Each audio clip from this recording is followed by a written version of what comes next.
para sa mga broken family at hindi sa mga broken hearted. Mahirap. Mahirap maunawaan lalo na kapag hindi mo pa nararanasan. Lahat naman kasi siguro dito, may kumpletong pamilya. Akin lang ata yung pumalya. Bawat araw, buwan at taon na lumilipas. Tila ang pag-asang makumpleto ulit tayo ay unti-unti na rin kumukupas. Pa, akala ko ba walang iwanan sa hirap at ginawa? Bakit ngayon, ang pagmamahal niyo para sa isa't isa, ay naglaho na rin na parang bula?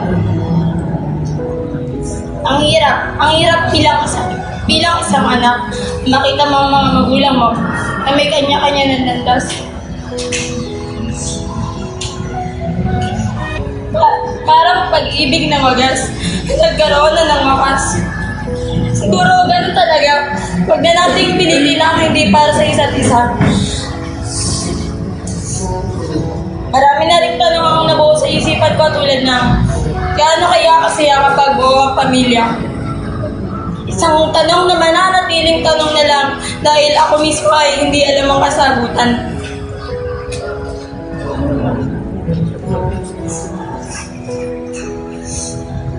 Parang karayom na ang hirap lusutan. Mas maganda na siguro ko wag na nating solusyonan dahil sa unang bahagi pa lamang naman ay ako lang din ang mahihirapan.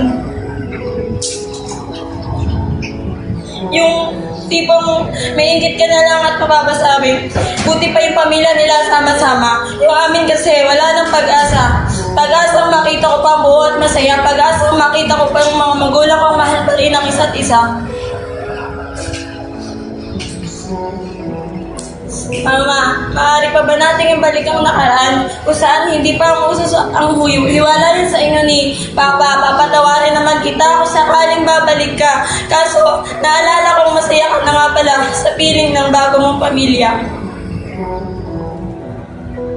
Kayo naman, masaya ako at naging malaking parte kayo ng buhay ko.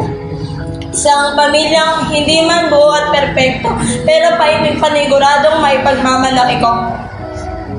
At yan ang kanyang mumunting kwento.